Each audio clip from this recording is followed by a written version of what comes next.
Hello, everyone, and welcome to the inaugural episode of the Faith, Tech, and Space podcast from yours truly, Richard Hay. You know me from Observe Tech and 10 years and over 300 episodes of Observe Tech, and I am back now with my new podcast that's been in development over the last few months since I ended Observe Tech. Lots going on, and I got to tell you, that intro music, which you just heard, I had to play it for myself before I hit the record button on today's episode because I just find it to be such an upbeat and positive tune. It's by a guy named Scott Holmes.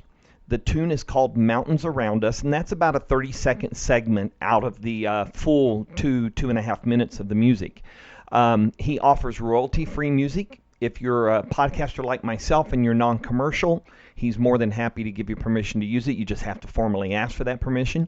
If you are a commercial person or need it in a commercial product, then he does sell those things as well and gives you a license to use that music.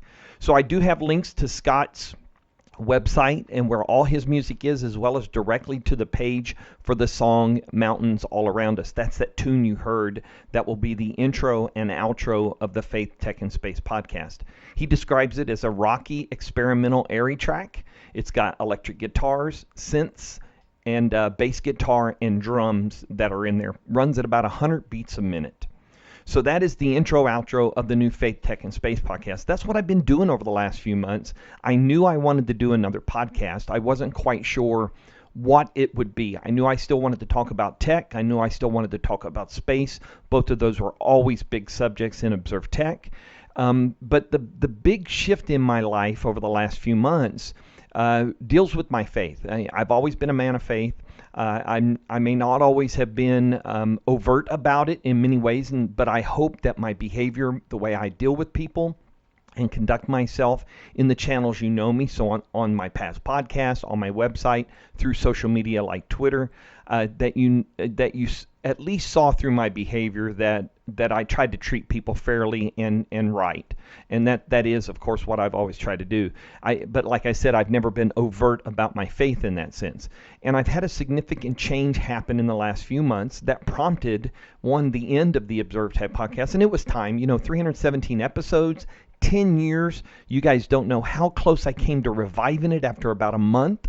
There were so many positive points of feedback and stuff like that I almost resurrected the podcast from the perspective of doing it maybe twice or once a month. But I was in the process of prepping that and realized that was not the right path forward. So at that point, I started developing the concept of this new podcast called Faith, Tech, and Space. So I got to start, though, with Scott Holmes's music. The title of that music is Mountains All Around Us. And it brings up an image of mountains being on all sides of us, right? So if you're down in the valley of a mountain range, you've got mountain peaks on both sides of you. So there are summits that can be crested, and you can go up there and have just an unreal view of the world and life. And there are exits from valleys. There's always an exit from a valley, right? We live life in peaks and valleys. And so I think Mountains All Around Us is a really good kind of visual for this, because we do all live in peaks and in valleys of our life as life moves day by day. And so just like life, that song kind of reminds me that we all live at some point in there, right? We're either between the valley and we're between the peaks, and we go about life like that. Many times we don't know that people are in their valley or their peak because it may be hard to identify that with some folks. So we have to always be aware through our conduct, through our behavior, through our interactions, that you don't know what someone is dealing with in life in general. So you have to treat people with respect and kindness. So what changed for me significantly in the last few months is that I was, let me do this first. Okay, I got to mention the logo. So I've got a link in the show notes, in the show links page, to the new logo that was designed by Florin Bodnarescu. He is familiar to you all here at windowsobserver.com and winobs.com, my wiki, because he designed the new logos for those two sites earlier this year. So you'll find him on Twitter. I've got his handle there. It's SSZecret, spelled with a Z. And he also does, if you didn't know, he does work on Neowin. He does graphical work on Neowin, and he does a little writing for them. So he designed the new logo, and I got to tell you about that design process, because when you're when you're developing a new podcast, you got to think about several different things, right? So I'm pretty settled on being with part of Blueberry, which is what Observe Tech was part of. I will be using the PowerPress plugin of WordPress to be able to manage that on my site. It makes it easy to add additional shows. And then, of course, it needed a new logo. So when I asked Florin to work on this for me, he actually came to me a few weeks later with 5 ideas. So he showed me number 1. We did some tweaks. It was really great. We did some tweaks to it. And then he said, okay, let's look at number 2. All right, hey, that's pretty cool. We made some tweaks to it. And we went through that with 3 and with 4. And then at the end of 4, I was settled. 4 was the winner. 4 was the one I wanted to have as the logo. And he said, well, let me just show you number 5 just to show you, just to so you know about it. And boom, he showed me number 5, and without a change, that is the logo for the Faith, Tech, and Space podcast, because it encompasses all of those things. So I appreciate Florin's work on that, because it really does make a big difference when you have a logo that really reflects the show. So getting back to the faith part of this podcast, why faith in tech? I'm a tech person. I've lived in tech most of my adult life, all of my adult life, and of course I was enthused about it as I was growing up and stuff, but it wasn't quite within reach in the same way it was once I joined the Navy. So faith is in everything. There are elements of faith and reason and in all of our existences, and I know faith is a different thing for everybody else. For me, faith, is Catholicism, the Catholic Church. And I know it's different for all of you, and I know for some of you that faith is not a thing. And I get that, and I understand that all of us are different paths, different points of our journeys through life, even those of us that are part of the same faith. We're all at different stages of our journey. So twofold why I wanted to add faith to this podcast. And first off is my own faith, sharing more of my own faith, being more overt about my faith, not banging the head, beating people about the head with my faith. That's not my intent. My intent is to share my faith and my experience and my reason for who I am and where I am with others. And let that be an influence or to be something that creates others' thoughts. Not to become a Catholic necessarily, although if that's the path you choose, then great. But if not, just to find that balance and that place in your own life where you have confidence and faith and reason, and all of that is interacting to give you a broader view of life. The other thing about faith is tech is inundated by faith. We have more access to things of faith today via the World Wide Web than we ever had before. Pope John Paul, now Saint Pope John Paul II, called it the new evangelization and talked about the new media, and that was the internet at the time. And now you've got people like Bishop Barron, who's an auxiliary bishop in Los Angeles, who is responsible for a program called Word on Fire. As he was a priest, he would take a show called Catholicism, and he would show you different places about our faith and teach us about that. So he has certainly maximized the impact of the new media in this new form of evangelization. And so social media, websites, technology, apps, all of that intertwine faith and tech in a very obvious way, because it's what we've done with other parts of our lives. So why shouldn't faith, why shouldn't our spirituality, why shouldn't that core of us have the opportunity to be shared in that way as well? So that's why faith, right? I want to share with you all my own journey of faith. And I will do more and more of that as the shows progress. I will share with you again that change that occurred for me in the last few months was the fact that I was accepted into our diocesan formation program for the permanent diaconate. So I've heard this calling for many years, and my wife and I went through the application process over the last year and a half, and we found out this August that we had been accepted into the formation program by the diocesan bishop. So we have started classes. I'm doing online classes. Currently this quarter is or semester is philosophy and theology. And then locally, we're doing other classes. I am in a cohort with 7 other men, so there are 8 of us going through this 3-year formation program. We've all been through previous formation on the lay leader level, a 3-year program here in our diocese called Ministry Formation Program. And so that is a prerequisite, but doesn't bind anyone that goes through it to have to apply for the diaconate. So there are 8 of us. We are doing our local thing, local classes, which will consist of classes on various subjects. We'll have a couple of retreats each year. We'll have a couple of excursions that we do to go learn more about our faith here in our diocese. And we'll have a formation retreat at the end of the year where we'll go through a vocations board interview, very similar to what we did through the application process. And then each year we're reevaluated to continue on in the program or not. And so that is what I'm doing. That is what my time is involved in. It's part of why I set aside Observe Tech to make some time to get settled into that routine. Now that I'm a few months into that, I feel comfortable in debuting the Faith, Tech, and Space podcast. And so you can expect Faith to have some part of the discussion in each show here. Again, it may involve the impact of faith in tech and vice versa, or it may simply be a note or a side note about my own faith formation and my own journey. So that is what is going on in the faith world. And then tech, right? Tech is a part. I talked about tech, of course. Observed Tech was the meat of the Observe Tech podcast, and I will continue to talk about tech in this podcast. I will continue to focus on Microsoft. That's kind of where I look and where I focus on. So I will continue to look at their stuff and what they're doing.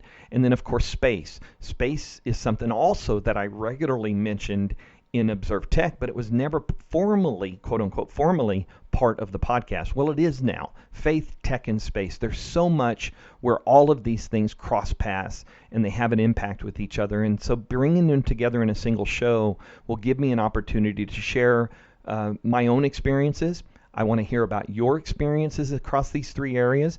And each show we'll talk about a little bit about each one. Okay? So that's the plan. Thank you for tuning in to episode 1 of Faith, Tech, and Space. And so you've heard the faith piece of today and kind of the development and the ideas around this podcast and how it has come to be. So let's jump into the tech part. All right. One of the things I'm not quite sure yet about is how often I'm going to do this show. I do not believe it's going to be a weekly show. That is a large obligation in and around the class obligations I have this year when it comes to my formation and for the next 3 years. So it's potential, if the path for me, the true path for me leads to ordination, I will be ordained as a deacon in the Catholic Church in about 3 years. But if it doesn't, then I'm still going to be who I am. I'm still going to do the things I do, and I would still talk about faith, tech, and space, right? So that is kind of where we're at. So the tech part of things I will talk about just like I did in Observe Tech. So I figured, depending on the periodicity of the show, tech news moves pretty quick. So I will always kind of adjust to the latest and greatest kind of approach. So I decided for this inaugural episode, the main part of this podcast about the tech pieces, I'll focus on Windows Insiders and where we stand, Edge Insiders, which is the development of the new Edge Chromium browser, and then I'll probably talk about the latest releases and stuff like that and some hardware stuff. So let's jump in and talk about Windows Insider, okay? So where do we stand right now today? And that is the release of Windows 10 Insider Preview Build 19025. That was released earlier this week, just a couple days ago. In fact, I think it was on Friday. It kind of caught everybody off guard that it came out, actually, late on a Friday. No big new features. They are continuing to work on this is 20H1, right? This is the first release of the first half of 2020. Now, the question mark is when is this going to release? Because there are some rumors. Zach Bowden from Windows Central has reported that it looks like this might finalize in December of this year and then be released sometime in 2020. That would certainly fit with the 20H1 nomenclature, the code name. So not a whole lot of new features at this point with 20H1. It has gotten some over time. Don't forget, we've been testing this since February of this year, right? It landed in Skip Ahead. It's been in Fast Ring the whole time. And that's something else that changed this week. So the one big thing in 19025 was improvements on Windows Search. So now Windows Search is incorporated into the File Explorer. It will be able to search your OneNote, OneDrive files and things of that nature. They've done some tweaks to the search indexer so it doesn't cause excessive disk use and GPU, and just generally they have done some performance tweaking. And and kind of tweaked it down so it doesn't occupy the system like it used to. And they got a lot of changes in 19025. Now that's fast ring. The other thing that finally happened, because 19H2, which was the cumulative update that was just released, and we'll talk about that in a minute, they have now moved Windows 10 20H1 into the slow ring. The first build to go there was 19013. That build is now in slow ring, replacing 19H2. So if you're on slow ring, you're seeing 20H1 in there now. So that's back to the normal kind of configuration we're used to, right? A few builds ahead in fast ring for that code name, 20H1, and a couple builds behind in slow ring will be another release. So that's where we stand with 20H1, fast ring, slow ring.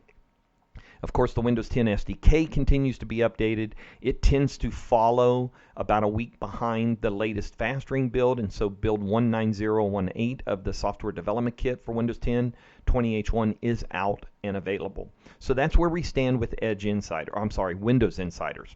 On Edge Insiders, so that we just had Microsoft Ignite. I was down in Orlando for that coverage of that event.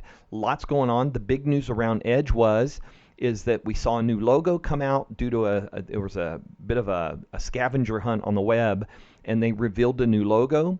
They then announced formally on Monday that the release candidate is out. That's the beta channel. So if you're on Edge and running beta, that is the potential release candidate, and the target for the release of the general availability of Edge Chromium for everyone, both enterprise and consumers, is in January 2020 on the 15th.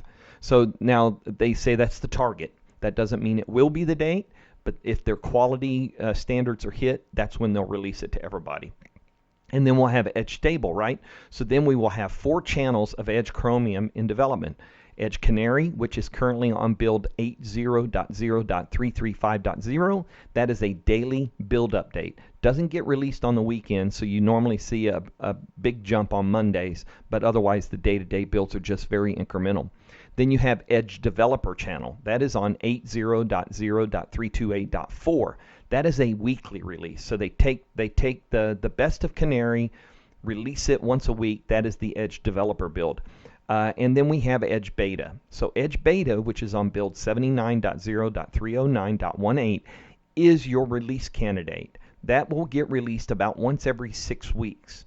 So they did go through a couple quick updates during Ignite, the first couple days of Ignite, because they were working on getting the new icon out, because the new icon debuted on Tuesday after everything was announced on Monday at the keynotes. So they now, I think, have got themselves back on track. So you can expect the Edge Beta to update about once every 6 weeks.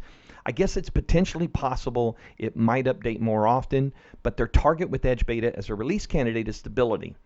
So that means they're going to probably stick to that 4 to 6 week schedule, and then again targeting the mid-January date for the general availability of the Edge Stable channel. And again, that will also be updated about once every 6 weeks. So how that will sync up with the beta 6-week cycle and the stable 6-week cycle, I think they might be, the stable channel will obviously fall behind the beta channel, because that's how they want to keep things spread out. So that's the kind of what's going on with Edge. So they announced the new logo. They announced the new Edge in Bing. They introduced a new tab page for enterprise customers. They gave some information for website developers and what they can do to get things ready for the new Edge. And then they also released the Chromium Edge ARM64 build release. So Rich Woods over at Neowin wrote about this. I was actually sitting next to him and watched him run Edge Canary in an emulator, which was chunky and slow. And then I watched him download the available release of the Edge Beta browser, the Edge Canary browser running on ARM, built for ARM. And it smoked. It was great. It was fast. It was pretty amazing. So that is now out, and what you can expect over time is that the Edge developer channel will get added, the Edge Beta channel will get added, and then eventually a stable channel will be added for ARM64 as well. I've also got a link here to the Microsoft Tech Community web pages for Edge and some of their top feedback summaries. So if you don't know about Tech Community, you can take this link, you can go there, and you can follow all the product teams and what they're doing and how they're working on stuff. So that's where we stand with Edge and Edge Insiders. Lots going on there, very busy, very active. Stable builds, I've been on them since April when the first Edge Canary build released.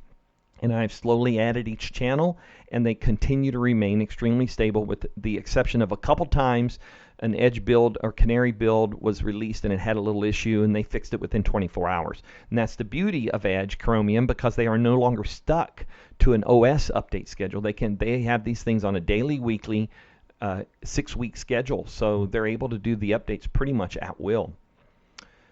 What else happened? Okay, so this past Tuesday, which was Patch Tuesday, and as you know, I'm a patch early, patch often kind of person, and that's what I will always say. But what happened is Windows 10 version 1909, what they also labeled last month the November 2019 update, has come out.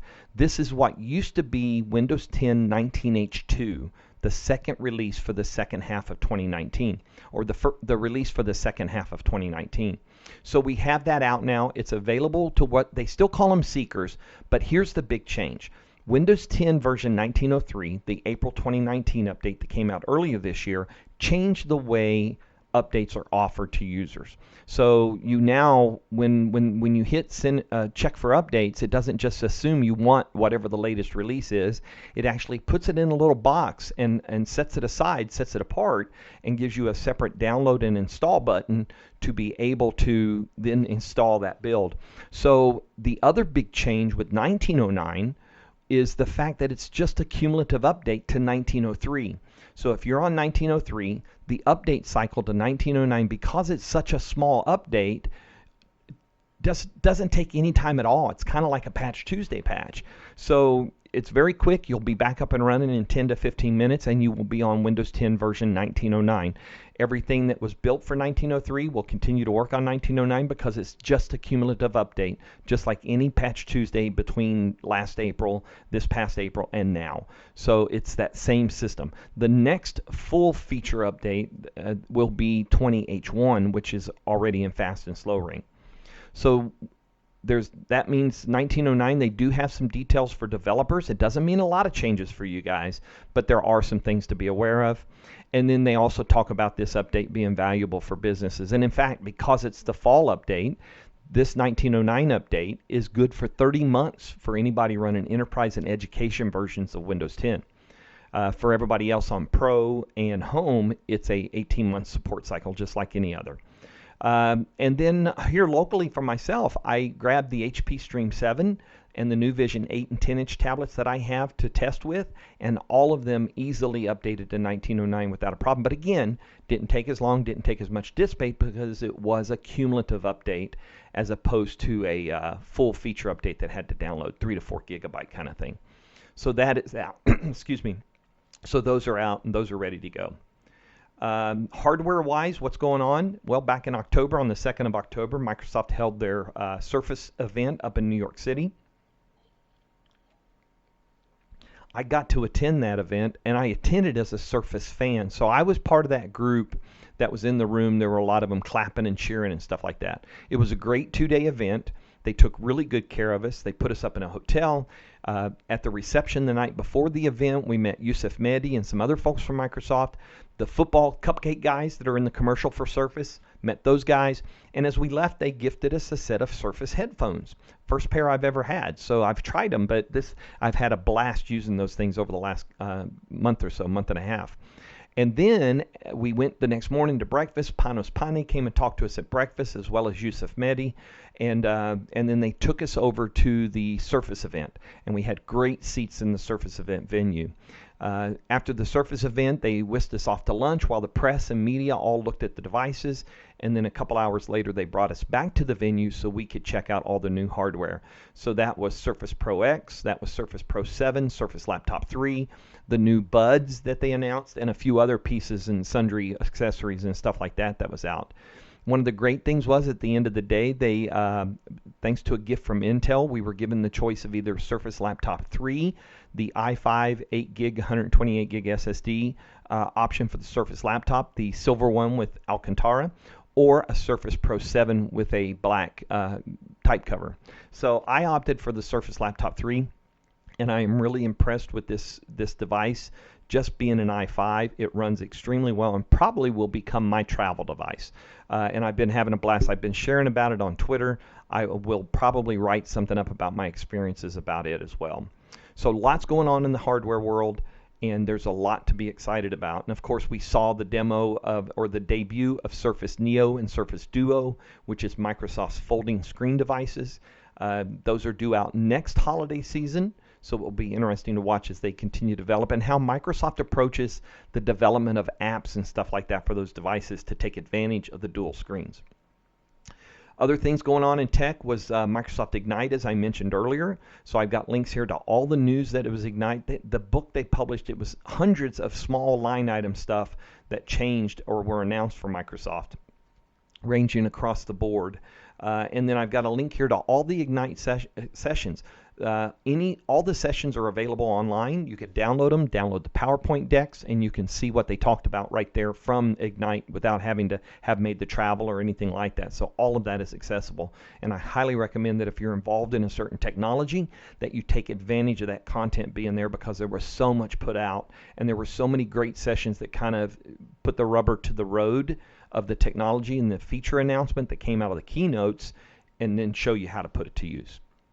In other tech kind of stuff, I've got a couple blog posts on WindowsObserver.com from the last week. One is about version 1909, Windows 10, the new release that came out.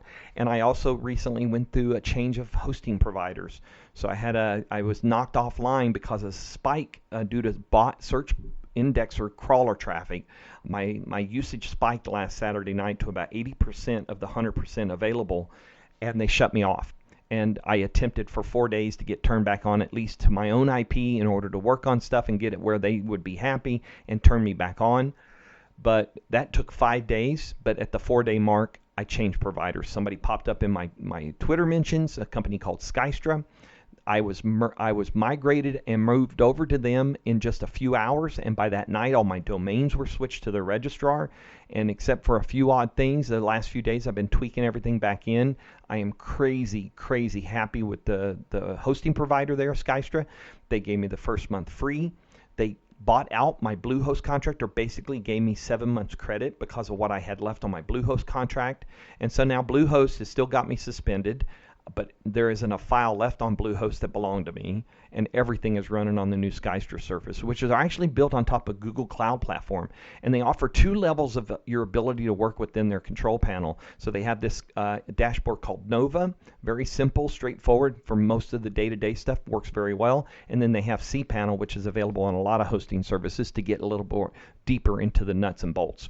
So that is where I'm at now, and the difference in the speed of my sites is tremendous. I've been able to get rid of some plugins that I don't need now because of services Skystra provides, Automatic that I had to pay extra for before, and so I'm really thrilled with this. And I know it's only been 4 or 5 days and we're still on the honeymoon, but man, I am really impressed. And this is only my 3rd hosting provider change in the since 2004, since I came here to the US when I was still on active duty in the Navy. All right, let's talk a little space now, the part of Faith Tech and Space. First off, SpaceX. Couple of updates for them. They had a launch earlier this week for 60 more Starlink satellites. This is space. This will now make 120 that are in orbit, and this is part of SpaceX's plan to bring broadband internet connectivity to more parts of the globe. SpaceX tested their Starship a few weeks ago, and now they got an update on their Starship. Starship is their big rocket kind of personnel carrier. This is the rocket that they eventually want to go to Mars and carry people and cargo, and will be the basis for a Mars colony and Mars habitation. But they've got an update on Starship because at some point they're going to do an orbital launch with Starship, which will be, and it's going to happen from the Cape as well. So they're building a launch pad right next to historic 39A, where Apollo's all went up at, all the moon landings, all the shuttle launches as well. And then they did do a Crew Dragon test fire launch of the launch escape system. You might remember several months ago they did this, and the spacecraft blew up on the test pad. So they have since fixed that, sorted out what was wrong, made those corrections, and have had a successful launch escape system test. The next step for Dragon for SpaceX is to do an in-launch abort. So it's going to be on top of a Falcon 9, I think a Heavy, and at some point in the ascent, going upstairs, heading towards orbit, they are going to do an abort and use the launch escape system, which are Draco thrusters, rocket engines, to pull the capsule away unmanned and then test and make sure that works well. They've already done a test itself of the capsule. It's gone to the space station and come back again. So that is another step closer to them being able to launch with astronauts on board. I suspect that will be sometime next year. Boeing is the other big player here, right? So they're building the SLS, which is the Space Launch System. That they just mounted the fourth engine on the initial SLS core that will do the first Boeing launch of their CST-100. I believe that's the one to the moon. And then they did a Starliner test. So they did a paddleboard test out west. And it was successful. However, the third parachute did not open. They have done tests in the past where just two parachutes open, and it was to test two parachute landing and kept the third one from opening. This one, all three should have opened, and they didn't. So they consider it successful, but they need to research that. And so they are coming up to their first orbital flight test. That is on scheduled for December 17th. I've dropped my name in the hat, and I'm hoping to get picked up for a NASA social for that, to be able to go down and experience that in person. If not, I'll probably find a reason to be down there in the vicinity anyway. But that will be their first test of sending the CST-100 into orbit, and I think that orbital flight test will include a rendezvous and docking to the International Space Station. So that will be another step in their process towards manned launches. And of course, at some point, they've got to do an in-launch abort as well to test that system out for keeping the astronauts safe.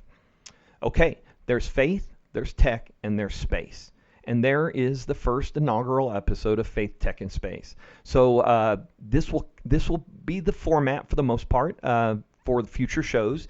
Again, I have not fully decided on the periodicity of this. I'm pretty confident it will not be weekly.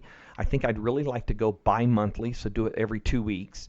And I think that's a pretty good periodicity and should fit in with my own schedule of classes and other things going on with just my day job as well as my formation and everything for the diaconate. So the big benefit of doing this show today and getting it rolling is I get to test out all the plumbing.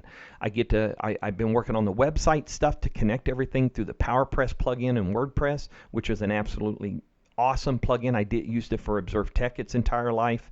So this will allow me to test the connectivity to it, to make sure I can measure things, to make sure I can get everything populated, and then I will go through the submission process of starting to submit the show to podcast directories. So iTunes, Google Podcast, it'll be available via RSS, it'll be available via email. Slowly but surely, I hope to get it on Spotify and all the other places that Observe Tech was. So this will allow me to start that process as I start to build the show sequence up for Faith, Tech, and Space. So with that, I'm going to close this one out. I'm going to wish you all the best. I'm going to wish you blessings. I'm going to wish that you stay safe on the internet and in life, and that you take a moment to take a deep breath and look around you and appreciate those things that are close to you. So until next time, stay safe, and we'll catch you on the next episode of the Faith, Tech, and Space podcast. Take care, everybody.